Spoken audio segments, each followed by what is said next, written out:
नमस्कार मित्रांनो, तुमचं सर्वांचं आपल्या उत्तम साहित्य या यूट्यूब चॅनेलवर सहर्ष स्वागत आहे। मित्रांनो, आज आपण एक सुंदर कथा ऐकणार आहोत। कथेचं नाव आहे वस्त्रहरण आणि ही कथा लिहिलेली आहे उत्तम सदाकाळ यांनी। मित्रांनो, कथा ऐकण्यापूर्वी तुम्ही जर या चॅनेलवर नवीन असाल तर आपला चॅनेल नक्की सबस्क्राइब करा, शेअर करा, लाईक करा आणि कमेंट सुद्धा करा।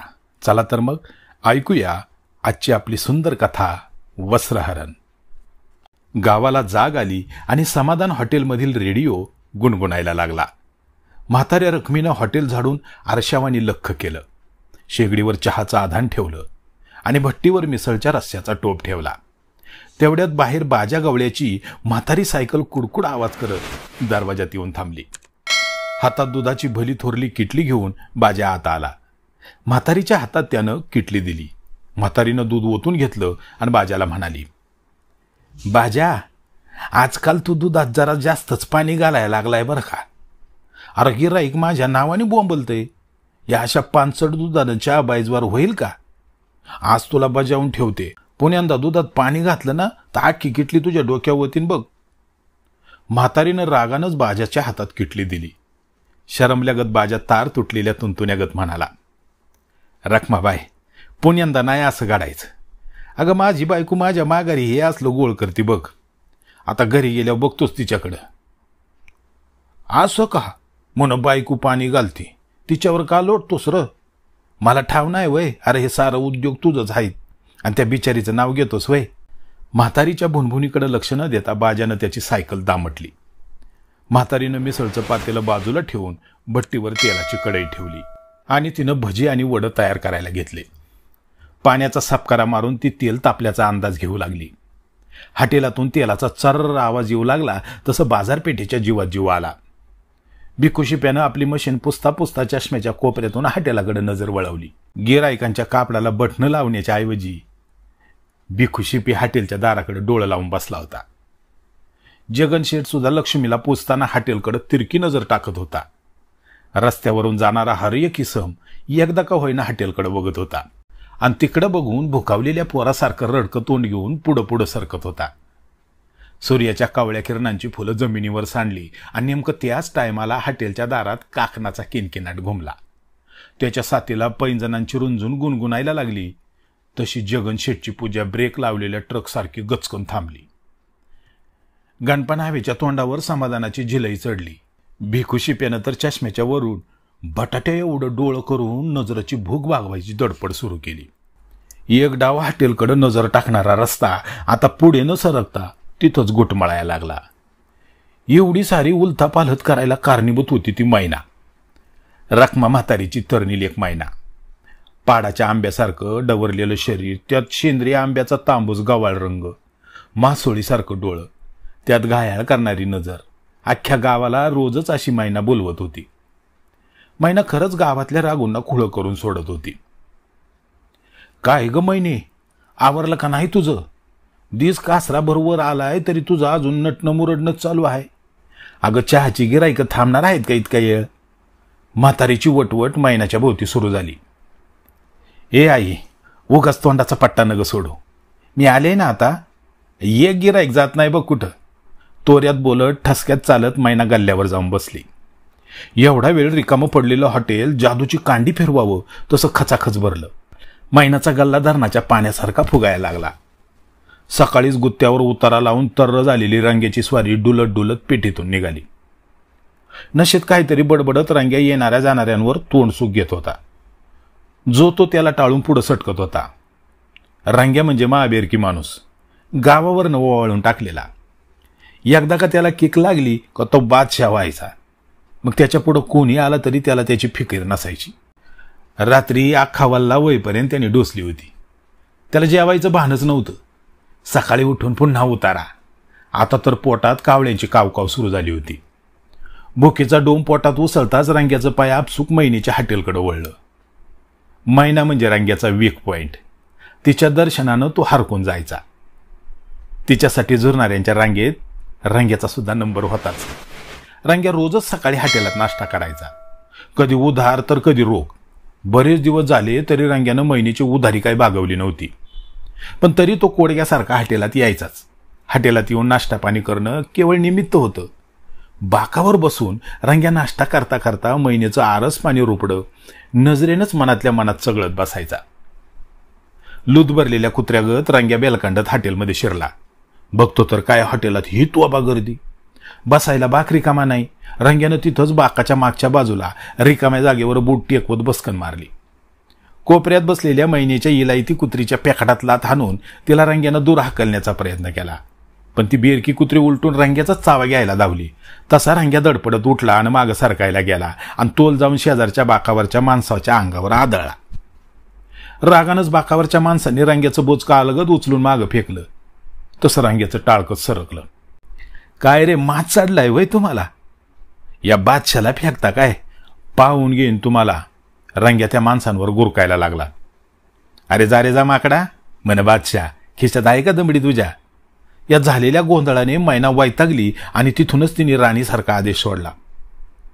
अरे गब्बा सखी राजांनो, का वटवट करताय धंद्याच्या टायमाला? गब्ब स्वत नसेल तर निघा हॉटेलच्या बाहेर. महिनेच्या या आवाजासरशी सगळे मूग गिळल्यागत चिडीगुप्प झाले. रंग्याची पिरपिर मात्र चालूच होती. राणी मधूनच त्याच्यावर धावून जाई. ते बघून महिनेने राणीला आत बांधण्याचा मारत्याला हुकूम केला. आणि मग रंग्याकडे बघून ती म्हटली, बोला रंगराव, तुमची पिरपिर का चालू आहे अजून? आणि सकाळीच कबड्डी खेळायला लागलात की काय? काय भानगड काय? एवढ्या गिरायकांसमोर आज पहिल्यांदाच महिनेनं रंगराव म्हणून हाक मारलेली ऐकून रंग्या हरकून गेला. धनुष्यासारखा ताठ होऊन त्याने दिमाखात हॉटेलातल्या गिरायकांकडे नजर फिरवली. महिनेकडे पाहताना मात्र तो लवाळ्यासारखा वाकला. चालायचंच महिना, कोणाच्या आठवणीनं होतं असं कधी कधी. असं म्हणजे तुला सुद्धा आठवण राहते म्हण की? तर आठवण म्हणजे अगं रात्रभर डोळाच नाही लागत. दुसऱ्याच्या आठवणीनं तुमची झोप उडते आणि आमच्या उदारीची आठवण येते का नाही तुम्हाला? कधी देणार आमचं मागचं पैसे? का रोजच फुकट खायचं मोकाट सोडलेल्या वळूसारखं? महिनेच्या या बोलण्यासरशी रंग्याचा एकदम कडेलोट झाला. त्याचा आभाळात गिरट्या मारणारं विमान दहानकन खाली आदळलं. हॉटेलातली खाणारी तोंड फिदी फिदी हसायला लागली. रंग्यानं मान खाली घातली. खालच्या आवाजात तो म्हणाला, मैना, आज देईन तुझं पैसे, पण पहिल्यांदा तुझ्या हातची स्पेशल मिसळ खाऊ दे मला. रंग्याची कीव येऊन की काय महिनेनं मारत्याला मिसळ भरायला सांगितली. मारत्यानं मिसळ दिल्यावर रंग्यानं ती मिटक्या मारत संपवली. मिसळ खाताना त्याच्या नजरेपुढं मैनाच नाचत होती. पाणी पिऊन रंग्यानं नाश्ता संपवला आणि तो उठला. महिनेचं लक्ष दुसरीकडे आहे हे बघून तो हळूच दारातून बाहेर सटकला. रंग्या 2 पावलेही जात नाही तोच महिनेचा कोवळा लुसलुसीत हात त्याच्या खांद्यावर पडला. काय रे रंग्या, कुठं निघालास तोंड लपून? नाश्त्याचं पैसे कोण तुझा बाद येणार का? आण पैसे, नाहीतर माझ्याशी गाठ आहे. महिनेच्या या पवित्र्याने रंग्या हादरला. आज सकाळीच खिशातल्या होत्या नव्हत्या पैशाची पिऊन तो तर्र झाला होता. आता खिशात दातावर मारायला देखील दमडी नव्हती. दिनवाना चेहरा करून तो महिनेला म्हणाला, मैना, आजच्या दिवस कळ काढ, उद्या तुझं सारं पैसे देतो. आज माझ्याकडे एक पैसुधिक नाही. त्याच्या या बोलण्यासरशी मैनानं त्याची कॉलर पकडली. पैसा नाहीस म्हणतोस? आणि मग खायचं कसं सुचलं तुला? इथं काय मी गाव जेवण घातलंय का? तुझी पिरपिर बरेच दिवस ऐकते मी. आज पैसे घेतल्या बिगर तुला मी सोडणार नाही. दोघांचं हे चाललेलं भांडण ऐकायला वाघ्यांनी गर्दी केली. बघणाऱ्यांना भांडण का चाललंय याच्याशी काही घेणं देणं नव्हतं. मैनावर ध्यान ठेवून लाळ गाळणाऱ्या कुत्र्यागत ते माहना डोलवून महिनेची बाजू घ्यायला लागले. मैना रंग्याकडे पैसे मागत होती आणि रंग्या आटलेल्या म्हशीसारखं नाही म्हणून लाता हाणत होता. मी अखेरचं विचारते रंग्या, पैसे देणार का नाही? मैनानं निर्वाणीचं विचारलं. मैना, अगं खरंच तुझ्या गळ्याची आण. आज मी फार मोकळा आहे. उद्या न चुकता तुझं पैसे देईन मी. रंग्या बळेबळे म्हणत होता, पण आता त्याचा धीर सुटायला लागला होता. गर्दी वाढत होती आणि मैनाचा रागाचा पारा सुद्धा चढायला लागला होता. रंग्याचा आता पार चिखल झाला. त्याची निम्मी अर्धी उतरली. रंग्या पैसे देत नाही हे पाहून मैना म्हणाली, ठीक आहे रंग्या, तुझ्याकडे पैसे नाहीत ना, मग तुझी कापडं उतरव इथं. ह्या पब्लिक सामनी सगळी कापडं काढ. ते ऐकून रंग्याची जीभ टाळ्याला चिटकली. कसा बसा तो तुटक्या आवाजात म्हणाला, मैना, एक डाव माफी कर, आजची मुदत दे. माझा असा अपमान करू नको. अरे एवढा मानाचा हाईस तर आधीच विचार करायचा होता. ते काय नाही, तू तसा ऐकणार नाहीस. मारत्या, हे मारत्या इकडे ये आणि उतरव या बादशाची कापडं. आदेश मिळताच मारत्या टोणग्यागत रंग्यावर धावून गेला. झटक्यात त्याने रंग्याला कापडापासून वेगळा केला. एवढ्या साऱ्या लोकांसमोर रंग्याचं वस्त्रहरण झालं. त्याच्या अंगावर लाज राखील एवढी पांढरी चट्टेरी विजार तेवढी राहिली. ती पाहून मारत्या म्हणाला, महिनाबाई उरलेली कापडं बी घेऊ का काढून याची? नको नको राहू दे, एवढी शिक्षा त्याला बाद झाली. रंगराव आता निघा, पैसे घेऊन या आणि ही कापडं तुमची घेऊन जा. रंग्यानं दोन्ही हातानं आपला अंग झाकण्याचा केविलवाना प्रयत्न चालवला होता. बघ्या मंडळींनी हास्याचा दणका उडवला होता. तो आवाज रंगेच्या डोक्यात घुमत होता. झालेल्या अपमानानं मनातून तो पेटला होता. एक वार त्यानं लालबून डोळ्यांनी मैनीकडे पाहिलं आणि तो म्हणाला, मैना, आजचा प्रसंग ध्यानात ठेव. मी याची परतफेड करणार. नावाचा रंग्या बादशाह आहे मी, विसरणार नाही तुला. असं म्हणत घाईघाईनं खाली मान घालून रंग्या जवळच्या बोळीकडे धावला आणि धावताना तो आपलं उघडं अंग झाकण्याचा प्रयत्न करत होता. त्याचा पाठलाग करत लोकांच्या नजरा आणि हास्याचे फवारे त्याच्या टाळक्यात घुसून त्याला अजूनच पेटवत होते. बराच वेळ रंग्या स्वतःशीच विचार करत बसला होता. मैनाला अद्दल घडवायचीच हा एकच विचार त्याच्या मनात सापासारखं इटुळं घालून बसला होता. बऱ्याच वेळानं त्याला काहीतरी सुचलं. तसा तो उठला. घरातल्या जुन्या पेटऱ्यातून त्याने काळ्या रंगाचा ड्रेस काढला. हा ड्रेस म्हणजे त्याच्या धंद्याच्या वेळी घालावायचा गणवेश होता. रंग्याचा खरा धंदा अजून गावात कोणाला ठाऊक नव्हता, पण महिन्यातून एकदा दोनदा तरी तो हा ड्रेस घालून त्याचं काम करायचा. आजही त्यानं त्याचा ड्रेस काढला. याचा अर्थ आज कुठेतरी स्वारी डल्ला मारणार होती. रंग्या रात पाडायची वाट पाहू लागला. डोळ्यात बोट खुपसलं तरी दिसणार नाही एवढा अंधार झाल्यावर रंग्या काळा ड्रेस चढवून बाहेर पडला. सोबत त्यानं त्याचा पाळलेला टिप्या नावाचा कुत्रा घेतला. कुत्राही काळ्या रंगाचाच होता. रंग्या कामगिरीच्या वेळी त्याला सोबत घेत नसायचा, पण आज मात्र त्याने मुद्दाम सोबत घेतला होता. दोघंही अंधाराशी एकजीव झाले होते. कोणाच्या नजरेला पडणार नाही एवढा अंधाराशी त्यांचा रंग जुळला होता. दोघेही मैनीच्या हॉटेलजवळ आले. रंग्याने हॉटेलच्या पडवीत मैनीची इलायती कुत्री राणी पाहिली आणि त्यानं टिप्याला हळूच तिच्याकडे सोडलं. टिपानं मोठ्या आनंदाने एका झेपेतच राणी गाठली आणि तो राणीशी लाडीगोडी करू लागला. राणी सुद्धा टिप्यावर भाळली. तसा रंग्या हॉटेलच्या मागील दारी आला. राणीपासून रंग्या आता बिनघोर झाला होता. टिप्याला त्यानं एवढ्याचसाठी सोबत आणलं होतं. मागच्या बाजूला सावधपणे अंदाज घेत रंग्या पोहोचला. समोर पुरुषभर उंचीची भिंत होती. तिच्यावर अलगद चढून आवाज न करता रंग्यानं खाली उडी मारली. मागचं दार नुसतंच लोटलेलं होतं. रंग्या हळूच त्यातनं आत घुसला. अंधाराला सरावलेली रंग्याची नजर सावधपणे इकडे तिकडे फिरू लागली. माझघरात त्याला चिमणीच्या मिनमिनत्या उजेडात मैना खाटेवर झोपलेली दिसली. खाली तिची म्हातारी गोरत पडली होती. चिमणीच्या उजेडात रंग्या मैनेला डोळं भरून पाहू लागला. त्याच्या मनात नको ते विचार यायला लागले, पण सकाळचा अपमान आठवताच त्यानं स्वतःला सावरलं. हळूच त्याने म्हातारीच्या उशी खालचा चाव्यांचा जोडगा घेतला. बाजूलाच असलेलं गोदरेचं कपाट त्यानं आवाज न करता उघडलं. त्यातली रोकड त्याने खिशात कोंबली आणि वरच्या कप्प्यातला दागिन्यांचा डबा घेऊन रंग्यानं उघडला. डबा उघडताच त्याचं डोळं दिपलंच. ते दागिना हावरटपणे खिशात भरताना कसा कोण जाणे त्याच्या हातातून डबा सटकला आणि धाडकन आवाज करत डबा जमिनीवर आदळला. तशी ताडकन म्हातारी झोपेतून जागी झाली. मैनाही उठून बसली. समोर काळ्या कपड्यातल्या माणसाला पाहून म्हातारी ठणठणा बोंबलू लागली. तसा रंग्या सुसाट बाहेर पळाला. मैनेनेही प्रसंग ओळखून रंग्याच्या मागे धाव घेतली. रंग्या भिंतीजवळ पोचला होता. वर चढायचा त्याचा डाव मैनेच्या ध्यानात आला तशी मैना त्याच्याकडे झेपावली. तोपर्यंत म्हातारीनं ओरडून अख्खं गाव जागं केलं होतं. घाई गडबडीत वर चढताना रंग्या सटकला आणि दाणकन खाली आदळला. पण पुन्हा वर चढताना मैनेने त्याचा पाय पकडला. रंग्यानं जोर देऊन पायाला हिसका मारला. मैनेनं खासकन त्याचा पाय खाली ओढला आणि भलतंच घडलं. मैनेच्या हातात सरकन रंग्याची पॅन्ट आली आणि मैना दाणकन खाली आदळली. तेवढा मोका साधून रंग्या भिंतीवर सरसर चढला. वर चढताना रंग्याची पांढरी चट्टेरी विजार मैनेने बरोबर ओळखली. रंग्या नशिबानंच वाचला होता. पॅन्ट इलेस्टिकची असल्यानं पटकन सुटली होती आणि मैनेच्या हातात गेली होती. रंग्यानं नशिबाचा आभार मानलं, पण मनातल्या मनात तो म्हणाला, पुन्हा एकदा माझं वस्त्रहरण केलंस ना. माझा अपमान परत झालाय. दुसऱ्यांदा घोर अपमान झालाय. मैना वचपा काढीन तेव्हाच राहीन. आणि पुन्हा कोणी पकडायच्या आत रंग्या भिंत ओलांडून अंधारात पसार झाला. चोरी झाल्यापासून रंग्या हॉटेलची पायरी चढला नव्हता, पण गुत्त्यावर न चुकता तो हजेरी लावत होता. महिन्याच्या घरात त्याला 5,000ची रोकड मिळाली होती, पण रंग्याने त्या पैशाची उधळपट्टी केली नाही. संशय येऊन भलतंच व्हायला नको म्हणून रंग्या तशी काळजी घेत होता. तो पहिल्यासारखाच वागत होता. मिळालेले पैसे त्याने नीट दडवून ठेवले होते. काळा शर्ट मात्र त्याने जाळून टाकला होता. आता तो हॉटेलात जात नव्हता, पण महिनेवर त्याची नजर होती. तिची फजिती करायची तो संधी शोधत होता.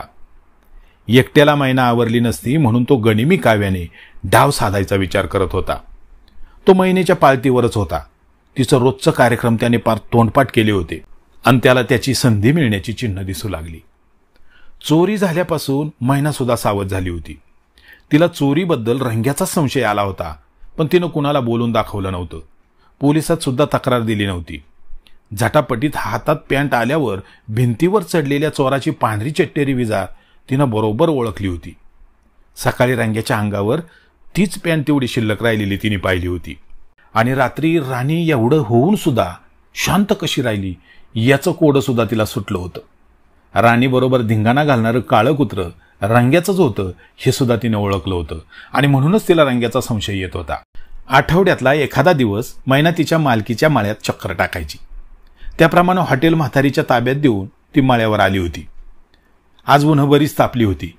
माळ्याच्या बरोबर मध्यातून नदी वाहत होती. नदीच्या दोन्ही काठावर चांगली झाडी माजलेली होती.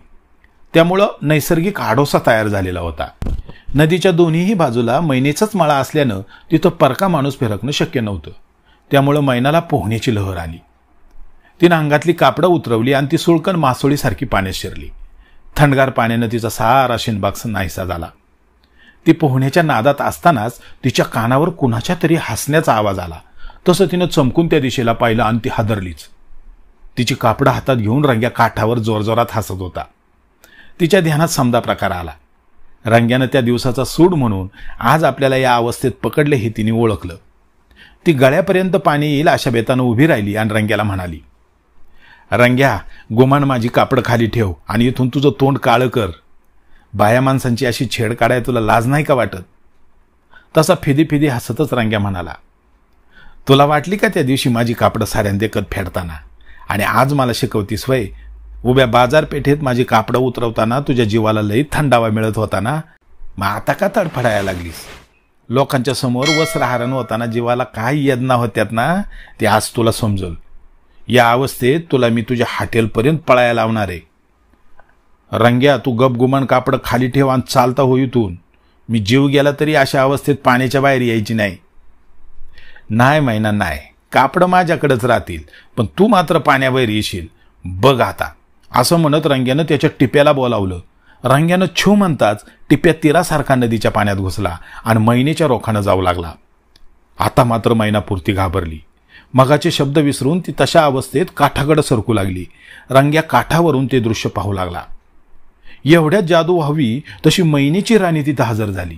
आपल्या पेकाडात लाद घालणारा माणूस पाहून तिनं सरळ रंग्यावर झेप घेतली. अचानक झालेल्या या हल्ल्याने रंग्या सुद्धा बावचळला आणि तो धाडकन खाली आदळला. राणीनं त्याला नखांनी आणि दातांनी बोच करायला सुरुवात केली. तशी रंग्यानं हातातली कापडं टाकली आणि तो राणीला दूर ढकलू लागला. राणी चावताना मध्ये जोरजोराने भुंकतही होती. कसाबसा रंग्या उभा राहिला आणि जीवाच्या भीतीनं त्यानं धूम ठोकली. राणी सुद्धा त्याच्या मागं धावली. इकडे मैनाच्या रोखानं जाणारा टिप्या राणीच्या आवाजानं गोंधळला. राणी रंग्यामागे पळताना पाहून त्याने मैनेला सोडून राणीकडे आपला मोर्चा वळवला. टिप्या पाण्याबाहेर येऊन राणीच्या मागं पळत सुटला. तसा मैनेने सुटकेचा निश्वास टाकला आणि तिनं पाण्याबाहेर येऊन काठावर पडलेली आपली कापडं उचलली. रंग्या काटं कुठं न बघता खाच खळगे दगडधोंड्यांचा विचार न करता जीव खाऊन धावत होता आणि त्याच्या मागे राणी आणि तिच्या मागे टिप्या असं हे लटांबर धावतच गावाकडे निघालं होतं. पळून पळून रंग्याच्या पायात पार गोळं आलं. काट्यांनी पायांची पार चाळण केली होती. ठेचा लागून पायाची बोटं फुटली होती. तरी रंग्या धावतच होता. कसाबसा तो गावात घुसला. राणी आता पार त्याच्या जवळ आली होती. ती त्याला पकडणार एवढ्यातच रंग्यानं समोरच्या झाडाकडे धूम ठोकली. झाडाची एक फांदी पकडून तो झाडावर चढायला लागला. तोच एकदम राणीनं त्याचा पायजामा पकडला. रंग्या पुन्हा एकदा हाबकला. त्याला वर चढता येईना आणि धड खाली उतरता येईना. खाली उतरावं तर राणी सोडणार नाही आणि वर चढावर तर राणी पायजामा सोडायला तयार नाही. एव्हाना हा सगळा प्रकार लोकांनी पाहिला आणि सगळी माणसं गोळा व्हायला लागली. रंग्याला राणीच्या तावडीतून सोडवण्याच्या ऐवजी ते फुकटचा तमाशा गमतीनं पाहू लागले. रंग्यानं मनाशी एकदा विचार केला, आणि मान अपमान बाजूला करून मोठ्या जड मनाने एका हाताने फांदी पकडत दुसऱ्या हाताने पायजाम्याची नाडी सोडली. नाडीचा अटकाव मोकळा होताच पायजामा सुळकन राणीच्या तोंडात आला आणि पुन्हा एकदा सगळ्या लोकांसमोर रंग्याचं वस्त्रहरण झालं. रंग्या घाईनं झाडावर चढला. राणी पराभूत झालेल्या खेळाडूसारखी खालूनच रंग्यावर मुंकू लागली.